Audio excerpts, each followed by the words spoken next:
think I should start these with it's another edition of the Kevin Clancy Show, or is that too much like KFC Radio?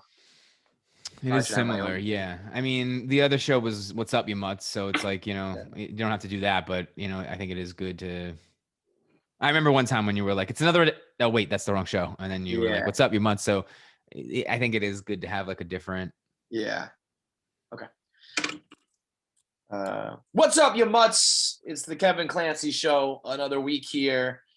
We got our first edition of Behind the Blog introduced to the podcast. So if you are, again, I feel like I'm always talking to the old school stoolies and then the new school people joining me from Instagram. But one of the series I have here at Barstool is called Behind the Blog, where I sit down with other Barstool personalities and we do like a deep dive conversation, an hour and a half long sit down where you really dig into your favorite Barstool personalities, where they came from, how they ended up here. And we always put that on YouTube. And I said, once a month, we'll also put this on the podcast. So this month, to kick it off, is Kate, Barstool Kate, the first mama of Barstool. She's pregnant now. Hard Factor Pat was the last edition of Behind the Blog, so I had to have his baby mama on. And so she's on today's podcast. If you want to watch the video on YouTube, you can go find it under the KFC Radio YouTube. Your girl lets it fly. Like in a funny way, in a serious way, in a shocking way. I mean, we're talking partying, drugs, lying, like disappointing the family. That's why she joined the military. I mean, like, and she does it all in this very charming and endearing way that only Kate can do it. But like a truly jaw-dropping conversation with one of Barstool's gems, just one of the most genuine and nicest and funniest people here. I think it was like 90 minutes with her. So that's on today's blog, on today's podcast. If you want to go watch the YouTube, you can do that as well. I beg of you to go watch the YouTube. I beg of you. It's the year of our Lord, 2021, and I'm starting to build my YouTube. I hope you're watching this right now because you can see that my head is in my hands and I'm rubbing my temples because I am fucking so goddamn furious about that. Because I don't know, have you guys heard of this YouTube thing? It's like this video platform that I think's going to make it. I think it's going to be a pretty big thing. So, don't worry about TikTok or Clubhouse. It's time to get on YouTube, guys. Somehow, some way, Barstool Sports has grown to be what we know it today. $500 million company, probably even more now, with zero YouTube presence. Like in the grand scheme of things, aside from Answer the Internet, aside from like the Call Her Daddy vlogs, even the Barstool main account has a fraction of the subscribers it should have. And part of that, there's two main reasons. One, we didn't put any emphasis on it. And I mean, I can remember, I started KFC Radio, my other podcast, in 2012. And that started out as a YouTube show. We would get together on like Google Hangout, Skype. We would just put the video up there. We had a template on it. And I was told to stop doing that because we wanted everything to be downloads on the audio. We wanted all video to be run through our internal player. And I mean, what can you do when the powers that be, when your bosses tell you to do something, you got to do it. But I remember thinking this is pretty short-sighted and this is pretty like penny wise, pounds foolish, where, I really think we should have a YouTube presence. And then even when ATI came out, when Answer the Internet started, and we really had a true YouTube offering, where it's like, this is the right length, the right type of content, the right engagement, this is going to pop. And it did. I was like, why don't we focus all the effort on getting our YouTube views up? And we were told we have to put it through like our blog and run it through our internal player. Now, I don't know everything that goes on behind the scenes. They could easily say to me, like, shut the fuck up, because the reason why we can pay your salary is because of, the amount of revenue we get from playing it on our internal player. But I just remember thinking, man, right now is the time to be growing our subscriber base because everything is going to be YouTube. Once cable TV is done and people aren't using entertainment that way, like it's gonna be YouTube. And I feel like we are about 15 years late now. 15 years, probably 2006 was like YouTube time, So that's a little frustrating. I found an old conversation with Bailey Carlin, the most prolific tweeter on the planet Earth. He was saying, this is back before Bailey even worked with us, and he was like, yo man, how come I can't like watch the episodes on YouTube anymore? And I was like, powers that be told me no dice. And he was like, well, that's a bad idea. And he was like, okay, but that's stupid, because he was a teacher at the time, and he was like, all my kids in my class, all they do is watch YouTube.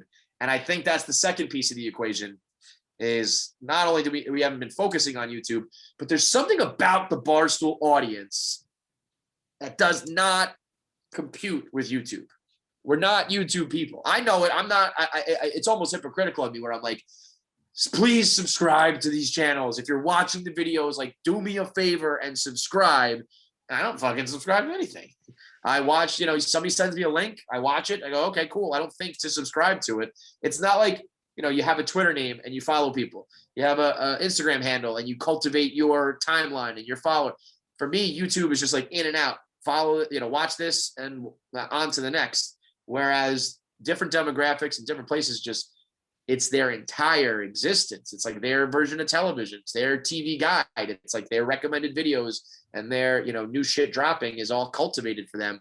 But it's, what is it that makes, I guess, the average 18 to like 55-year-old East Coast male that's just like, yeah, we don't do that. It's tough to get people. It's like, I need like a paradigm shift of the Barstool culture to be like, because think about it. I mean, we've crushed everything else. Like, you ask somebody to follow you on Twitter. I mean, our Twitter presence, we put all our eggs in the wrong fucking basket, but we all have a shit ton of Twitter followers.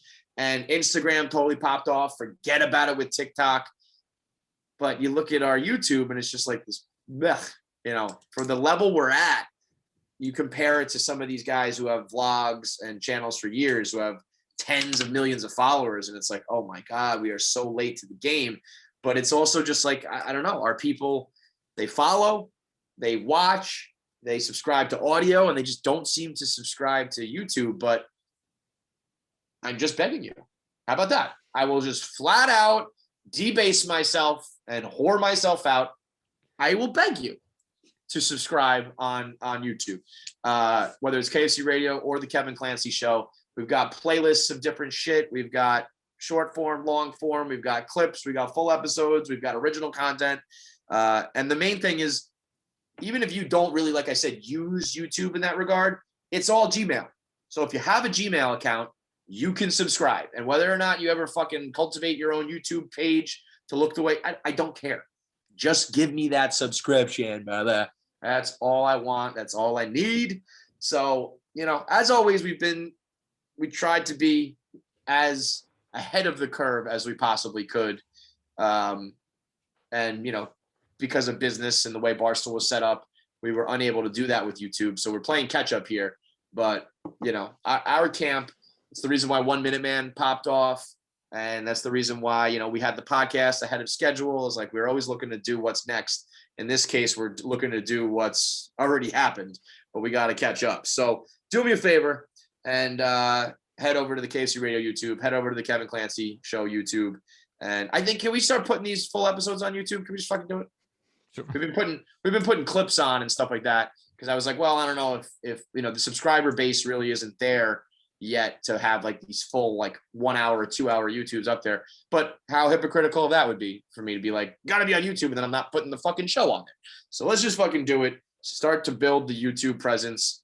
It's if you're a Barstool fan or you're a follower of me or 1 Minute Man, it's like the next thing that we gotta like conquer and build and do right, which our audience has always done for us. So if you can help it out with YouTube, because we are going to get dusted and left behind. I got to find me a Josh Richards, bro.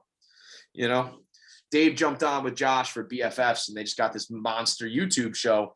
And, it's because they had a 2 million subscriber head start with Josh.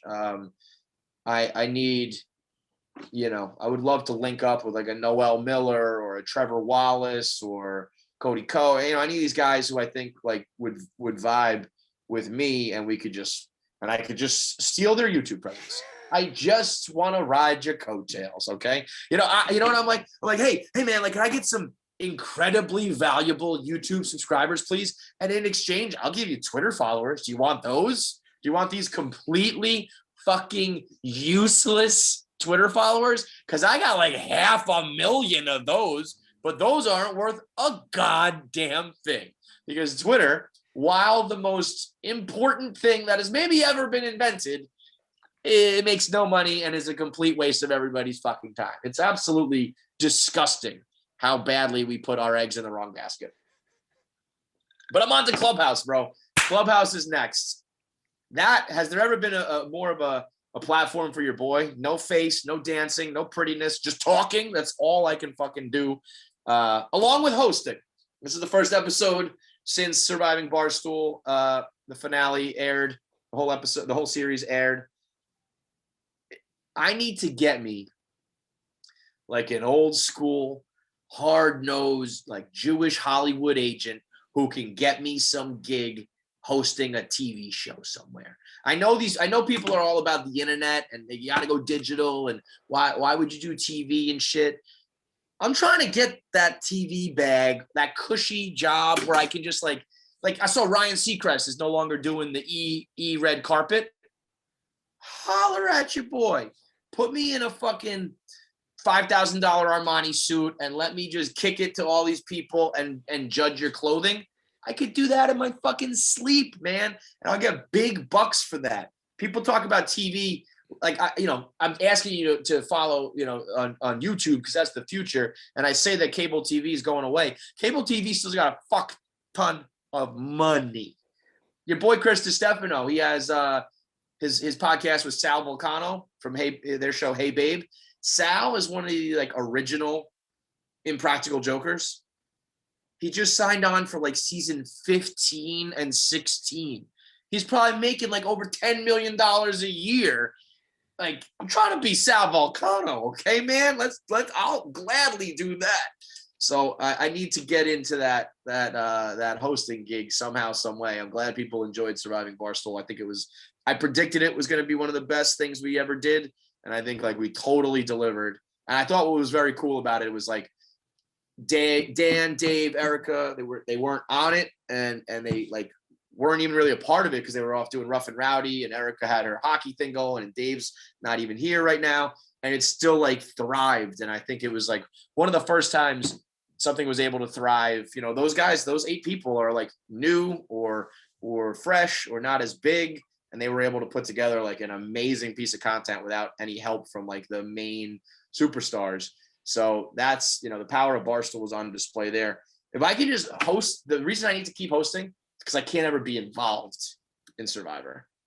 That shit, if Dave really ups the ante and is like, it's $100,000 now for the winner, I mean, people will literally backstab. Like there will be knives out. People will be murdered. I want to be able to just sit back and watch it all burn down while I'm like, tune in for another episode of Surviving Barstool Season 2. That's where I want to be. So yeah, in summation, trying to grow the YouTube.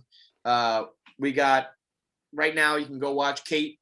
If you listen to it on the interview here, but I think watching her and seeing, she's pregnant, we're sitting across from each other, she's laughing, joking, telling these wild stories. The visual of it certainly adds another element. So head over to KFC Radio on YouTube, head over to the Kevin Clancy Show on YouTube, and hit that subscribe button. We are going to get into the original 1 Minute Man. You don't know about that. A lot of you don't know about the OG 1 Minute Man. I'll explain in a second, but it's rather apropos that 1 Minute Man today is brought to you by Roman. If you are an actual 1 Minute Man, meaning if you actually come in 60 seconds, Roman is for you. I mean, how do these guys not sponsor every single 1 Minute Man? It just like hit me now. Like, Just sponsor every single Instagram video. You'll get millions of views every time in the most synergistic fucking campaign of all time. It's called 1 Minute Man, Roman. Fucking buy the series. Guess what? He doesn't actually last for a minute. He goes longer. He goes for 5 minutes because he's a Roman man. I mean, come on. When all the haters comment, why is it called 1 Minute Man if it's longer than 1 minute? I'll reply in the comments. It's because I use my Roman swipes, bitch. Promo code Clancy. So go to getroman.com/Clancy, promo code Clancy, and you can get your Roman swipes for just $5. It's revolutionary. You rip it open, you rub it on your dick, and you last that much longer. Now, you don't have to last a lifetime, you know? You just have to last long enough. Like everything else in life, my motto, just don't embarrass yourself. You don't have to be the best. You don't have to be a superstar. You just can't be the worst. And that's what the Roman swipe's going to give you. Just enough so that you're not embarrassing yourself. And that if you got any skills or any game, it's like performance enhancing drugs. It's like without a prescription and without a drug, but you're going to get that PED where your sex game is going to be that much better. So go to getroman.com, promo code Clancy, and you get your Roman swipes for just $5 on a monthly plan. It's time for the OG 1 Minute Man. If you don't know what that's about, if you're used to 1 Minute Man being the Instagram video every single day where I'm ranting for a couple minutes, that was birthed from this segment here, where the original idea was 10 topics, 60 seconds each. So I'm ranting and raving and commenting and discussing 10 pop culture topics for a single minute at a time.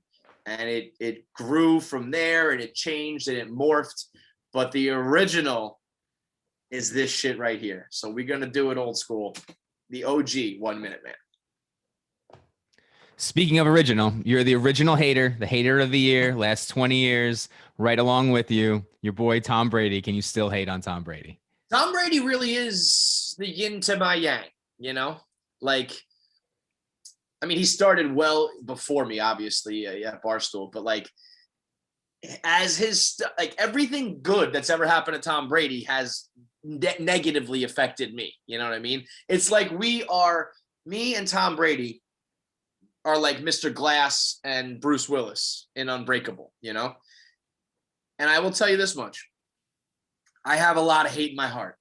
I am the resident hater of the year from 2009 to the present day. I got a cold black heart. I'm an asshole New Yorker. I'm a cynic. I'm a skeptic. I'm bitter. I'm jaded. Everything is like, fuck this and fuck that. Especially when it comes to my like rival athletes. I hate Derek Jeter. I think he's a bad dude. I don't think he's a good teammate. I'm not impressed with him. Yeah, he can like hit the ball, but I think he was a bad teammate. I think he gets too much credit. I think he's a sneaky diva. I think he's a fucking asshole. We're already at a minute. I'm not even close. That's a minute. I'm not even close. I haven't even gotten started. Those guys, like guys like that, I continue to hate, and I will hate until I'm in the dirt.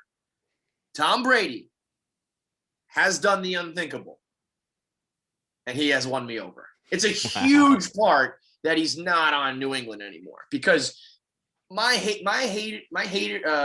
hatred in sports is about the fan bases, and I fucking hate Patriots fans. Yankee fans are number one, but Pats fans are a close second. And then this stunt where they just became Bucks fans drives me bananas. Like, you're not the only fucking franchise to have had a legendary player.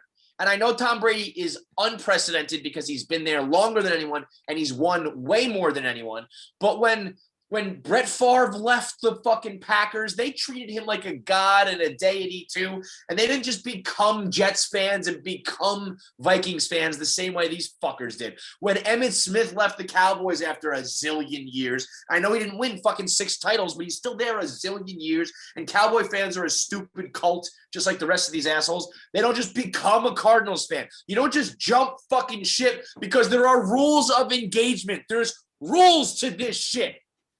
Okay, Donnie, this is not numb. There are rules. And if you're just going to negate everything by becoming a fan wherever he fucking goes, then there's no point in arguing and discussing sports and fighting and bantering and ball busting because you're just going to go with whatever the fucking way the wind blows. So I fucking hate the fans, but Tom Brady himself is so fucking cool.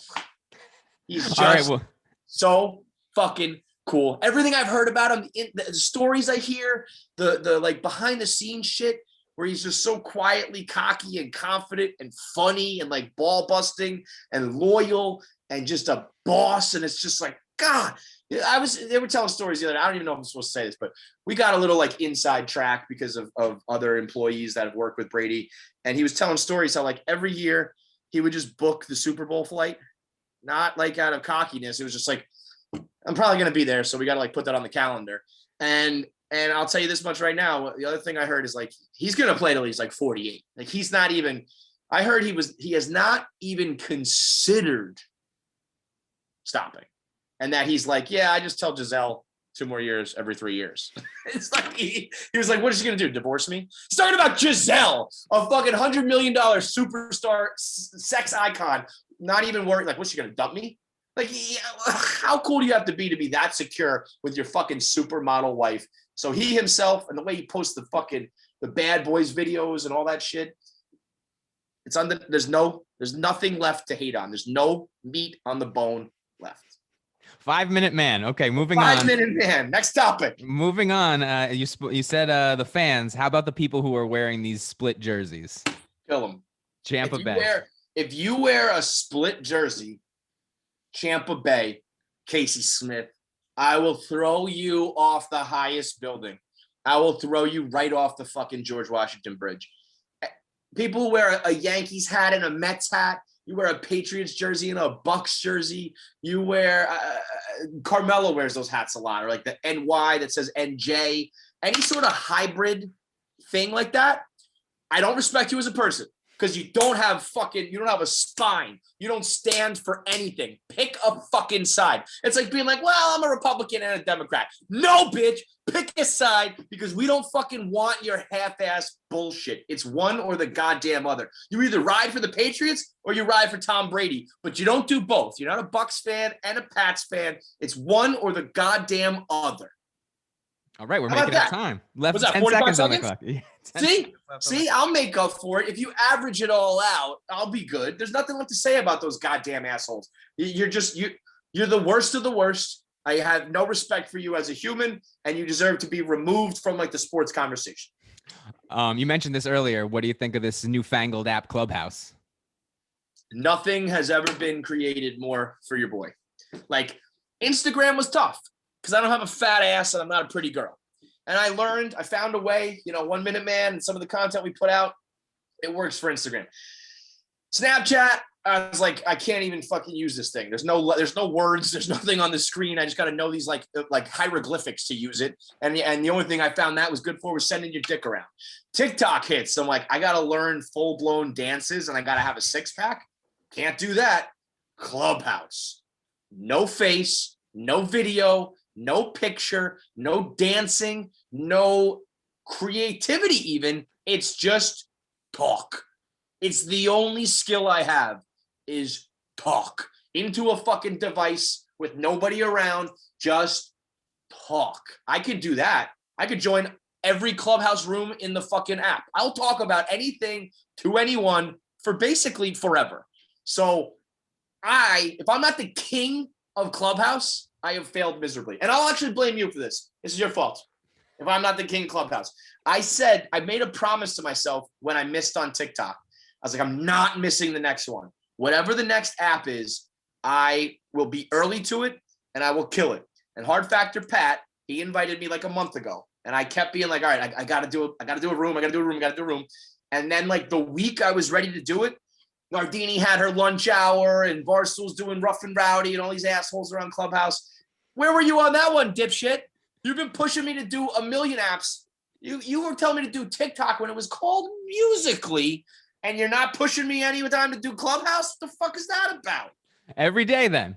You usually do it every day. bother me. Yeah, I meant to fucking do Clubhouse while we were recording this. And I didn't do it because you didn't remind me, because you have to bother me all the time to do these things. Possibly a darker turn. How about your boy Armie Hammer? The latest on Armie is, so the girl who has been putting out all the information about Armie Hammer being a cannibal said something like, this week, the real news is coming. And when that comes out, there's no coming back for Armie Hammer. And then this Twitter account floats this rumor that something like Armie Hammer took a job on a construction site. Like so that means he's just working construction? It wasn't like he was acting. It was like he was a construction worker. Yeah, everybody was like, and he said it like, gyms are closed and I need something to do. And everyone was just like, this is weird. Celebs are quirky. Right. And then they said 3 bodies were found within like a 10 to 15 mile radius of that job. Now, all that sounds weird, but there needs to be a lot more evidence before I'm going to go full blown Armie Hammer is a murderer, because wouldn't the bodies be found at the site? Like you would think the whole thing is like, all right, I'm pouring cement and I'm digging, I'm going to put the bodies there. Why would you put the body 15 miles away?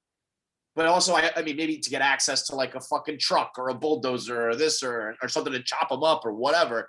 I still think Armie Hammer is a kinky asshole. I don't know if I'm ready to think that he's like, he kills in cold blood and eats them. But I am here for it if he does. So we just need a little more evidence, because right now I worked construction and there's bodies. I mean, a 10 to 15 mile radius around cities like LA and New York and shit. I mean, that could be anybody, anywhere, 10 to 15 miles around a major city is like, you're going to find a zillion murderers and a bunch of dead bodies. So you need a lot more evidence before I'm going to throw the murder tag on Armie. Yeah, there are 10 to 15 bodies around Mount Vernon. That's what I mean. You could find dead bodies for sure near me and be like, well, it must be Kevin. He's within 15 miles. All of Manhattan's 15 miles, It's Britney, bitch. What's up with your girl? Still trapped. The conservatorship rages on. The new doc, though, the new doc doesn't do anything other than show that we, as a society, were a bunch of fucking assholes in the late 90s and early 2000s. I mean, just like there used to be a clock like counting down to when Britney Spears was turning 18. Like, we're throwing a party that we could like legally fuck her if we wanted to now. Like, foreign reporters asking her about her breasts. Like Matt fucking Lauer, when I saw Matt Lauer handing out life lessons to the sinner, it's like, you were a serial rapist and you're just looking Britney in the eye being like, why didn't you put your baby in a car seat? Like, she was trying to get her baby away from a fucking mob of paparazzi. Sorry she didn't put him properly in the fucking seat. I truly believe there was one dude in that doc. He looked like George fucking Lopez. He was like the head paparazzi guy that was hounding her everywhere she went. That guy should go to jail, and then he should be murdered by Armie Hammer and buried in a construction site. When you harass somebody that hard and clearly break them and make them like lose their minds, that should be fucking criminal. Like, the direct cause of that girl's downfall was unwanted attention and hounding from the paparazzi. That should be punishable by some sort of, jail sentence or something. You can't just do that and get away with it scot-free. So long story short, we were fucking assholes who ruined that girl. And now we're like, can you believe she's crazy? Yeah, I can goddamn believe it. Watch the documentary and you'll realize just how much people treat her like shit. I think I can guess, but how's the Whoop weight loss challenge going?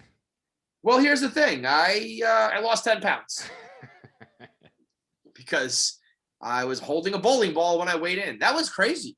That was like, as we did the weigh-in, PFT was like, John, you've got a can of a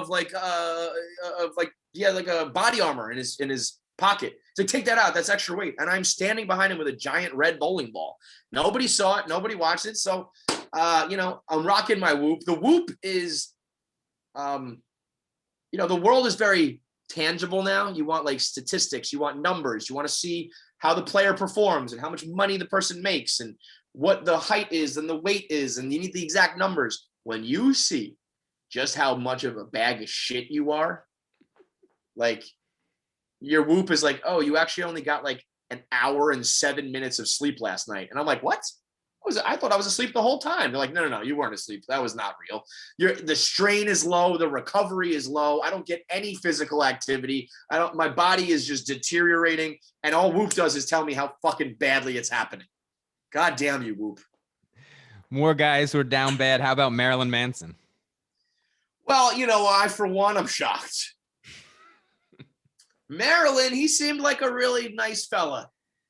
He totally seemed like a guy who, would take you out to a nice dinner and then have some like soft, consensual missionary sex with you. I don't know about you. This is the guy who had the prevailing rumor that he had his ribs removed to suck his own dick.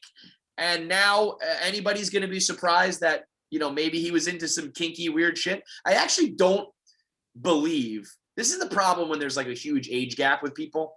Like, I don't think he was like forcing, I don't know. I can't speculate, but I don't think he was like hold you down and make you do something you don't want in a way. But when she was like 18 and she was like 18, he was like 40. That's where the whole grooming thing comes in. You know what I mean? Where it's like, he's obviously into some weird shit. So I think their sex is probably crazy, kinky, crazy, unorthodox, wild, dangerous. And there's a lot of people who are into that shit, but you have to really be into it. You can't be like, well, I'll do it because this guy that I like is into it. You know what I mean? And I think that's what happens when you're 18, where it's like, okay, like, let me try this. This is what sex is supposed to be like. And Marilyn is like really cool and I'm into style, so I'll do it.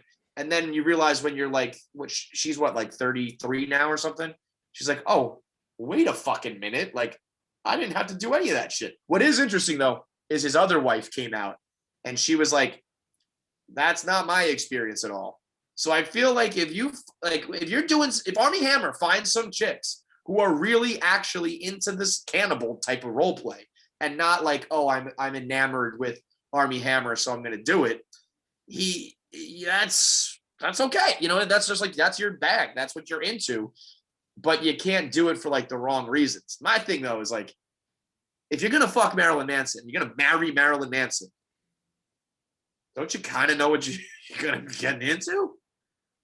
Like, God damn, that dude is a scary, scary motherfucker. So, long story short, I just don't think anybody should ever fuck Marilyn. Isn't he like 9 feet tall too?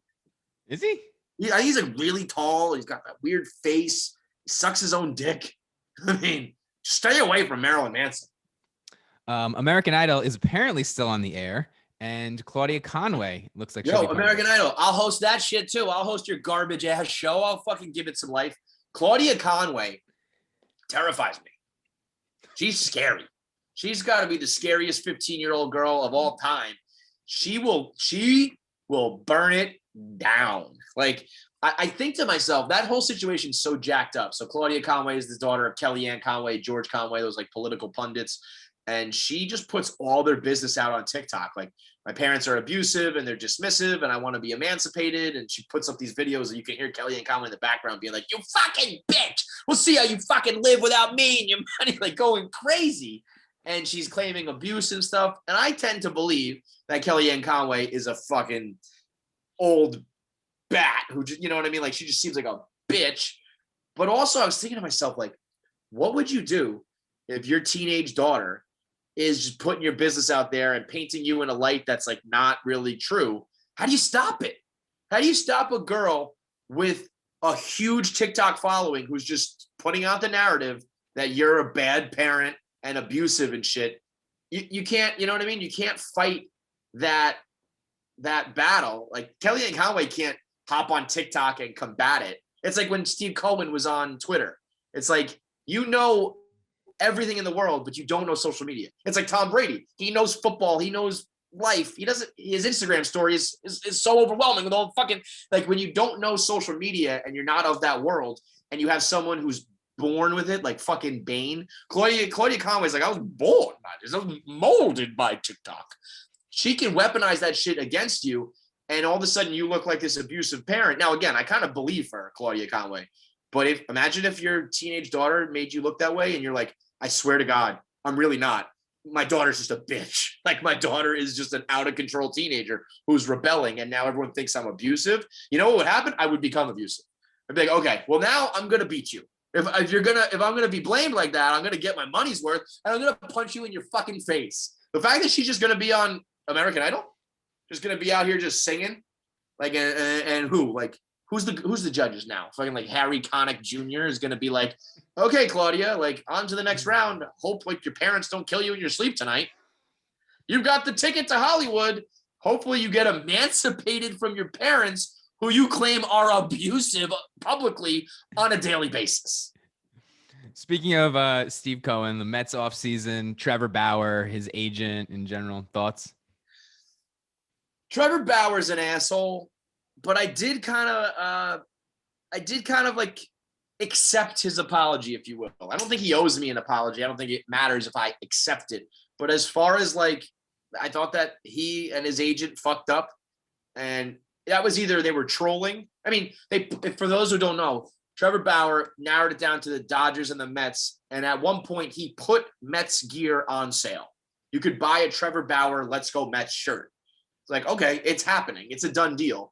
And then he went to the Dodgers. So I was like, well, either you did that intentionally to troll and you're an asshole, or you're running like a very sloppy operation and that's fucked up. And so either way, like, dick. And then he apologized and said, like, yeah, we had a lot of different merch. I didn't know where I was going to go. That went live when it wasn't supposed to. Sorry. And I was kind of like, all right, well, what are you going to do? I mean, the guy fucking apologized. But, I mean, his agent is, I don't think she's like a real agent. They don't do a good job. If she's supposed to be the new cutting edge type of agent who's on social media and interacting with the fans and building a brand and YouTube and all that, well, everybody hates you. So, you know, you can say you move the needle and shit. That's what I do. When everybody hates me, I'm like, well, you know, no one's indifferent. They have their feeling about it. It's like, well, no, I want people to like me. And nobody likes you, Rachel. So, you know, if that's her whole thing, not great. But, you know, she got her man fucking $40 million a year. So whatever. They're laughing in the bank and we're left holding our fucking dicks in our hand.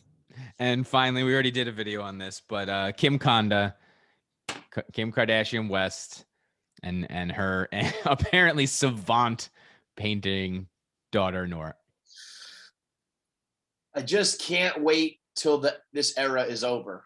If ever. This era where we lie about our kids. I'm going to be, you know what? I feel bad for my kids. You know why? Because I'm going to be brutally honest about them to combat the Ruth Conda Forever movement. I'm going to put up videos being like, look at this. Like, my kid pissed the bed. You know, look at this. My kid doesn't know how to. I'm going to show you what Shay draws for people. I mean, her pictures of humans are a catastrophe.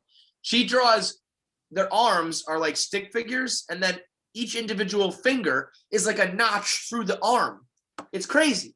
It looks like she draws fences for hands and arms. Like, that looks like a head with a fence coming out of it, girl. You're dumb. You're a dumb 5-year-old. I'm going to be so brutal to my kids because I'm so hell-bent on not being a Ruth Conda Forever parent. Like, we know your kids are not politically savvy. We know they don't speak eloquently about complex matters. We know they don't speak second languages. We know they don't know mathematics and science because they're not supposed to know those things yet. Every kid is dumb. Kids are dumb. There are smart ones, but they're still dumb. And then there are dumb ones who are really fucking stupid.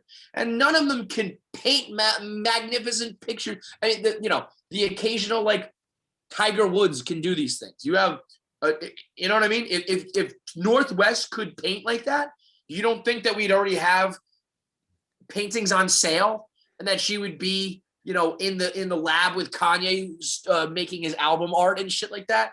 No, this is not fucking real. And anyone who buys it, anyone who believes this shit, you know, it's like, okay, parents gloat about their kids and they make up stories. That's fine. If you believe it, you're the real asshole. It's like the fan base. Like, I don't really hate Tom Brady. I hate the Patriots fans. I don't really hate Kim Kardashian for lying about her kid. I hate the people who are like, oh my God, did you see what Northwest did? Like, oh my God, you're a fucking moron for actually believing these dumbass stories. You goddamn idiot. David Letterman and Lindsay Lohan, apparently? Yeah, so TikTok trying to cancel David Letterman for an interview he did 8 years ago with Lindsay Lohan. I will say the interview is weird. Like, he is just openly clowning her about going to rehab. And she's like, hey, you know, we didn't really discuss this in the pre-interview topics. And like, I don't really find this to be a funny topic, like a laughing matter. But okay. And he's like, so what are you going to rehab for? Is it the beer? Is it the Coke? Like, why'd you do this? And she's like, yeah, I mean, I feel like I'm a better person when I'm healthy, so I'm going to go to rehab. It's weird. And it's very similar to the Britney Spears stuff where it's like, boy, you know, part of me, I don't know if I'm going soft, maybe in my old age a little bit, or I got kids now, so I'm in dad mode. While I do like the old age where you can, everything is open to be joked about. I do think you can find humor in everything. I think what I'm learning is we used to do it at the inappropriate times. You behind closed doors in a certain manner in a comedy club where you can do dark humor, fine. On a late night show where it's supposed to be like, at one point, Lindsay Lohan's like, we're supposed to be here to talk about a movie. She was promoting Scary Movie. Like, she's here to talk about like this goofy spoof movie. And he's like, so why are you going to rehab, bitch? So I'm like, there is a time and a place to do these things. And I think what I learned is back in like the 90s and 2000s, we never picked the right time or place. So I don't think you can cancel a guy from a show that doesn't exist anymore. I also think what he was doing at the end of the day was kind of just talking openly. It wasn't, he was being rude, but he was talking openly about a topic. Like that's what happened. You're drinking, you're doing drugs. She puts herself out there a lot. You're going to rehab. We're going to talk about it. You can't ignore the elephant in the room. But man, like we used to just talk down to troubled girls and laugh at them. And it's like, holy shit. No wonder these girls had problems. They like had no idea how to handle these like people just, you know, belittling them publicly. So I don't know. My shit with Dave Letterman, I think he's kind of overrated. I wrote a blog about this a couple months ago. David Letterman had a legendary career, like 60-year career, to the point that he can get any guest in the world. So you have to respect that because like that's part of the game. It's like, I can't get Chappelle on my show. I can't get Kim Kardashian. I can't get Robert Downey Jr. But then when he has them, he asks, like, his interviews are not that great. They're like very basic, cursory questions, like surface level questions. That's like, I say this not in like I could do what David Letterman does. I can't get the guests he gets. So I understand that's why he's a level above me, 100 levels above me. But if you were to just slide him out and slide me in, and they were to give me the time of day, that A-list celebrity, I can ask those same questions. I could conduct that same interview. They just respect him because of his past, while really his present and his future and the way he's doing it, I'm just kind of like, those are regular ass interviews. It's nothing special. So I don't know, maybe, you know, maybe that's because the only way he used to know how to do interviews was to be like, hey, bitch, you're addicted to cocaine, huh? Tell me about that. So fuck David Letterman. That is the 1 minute man. How long did that take? That was supposed to be a 10-minute segment. It took about 45 minutes. That's the OG shit. That's the original. I kind of love that shit. I'm trying to think of like a comparison where it's like, you know, something that started out one way. It's supposed to be like a movie. When you hear these things, like, oh, that screenplay was originally a movie, but then we turned it into like a season of television, where it's like the same sort of thing. It's almost the opposite. Like, yeah, we're gonna do like a bunch of little things, or we're doing one big segment. Now let's just make it like one individual video and adapt it with the times, and it kind of works. So maybe you get the 1 Minute Man podcast version, you get the social media video version, and then you go watch it on YouTube and you fucking subscribe to it. Kate, Barstool Kate is in the building. A little behind the blog action. So learn about the first Barstool mother, a veteran of the United States Army, a Fordham girl, a rugby girl, a field hockey girl, a party girl. In her words, she liked to dabble in sexual activity. You know, a lot comes out in this interview. And again, such a funny, honest, raw, endearing way that is just, there's only one person at Barstool, maybe only one person alive, that could live the life that she's led and do it the way she's done it and had the career that she's had. So behind the blog featuring Kate, let's go.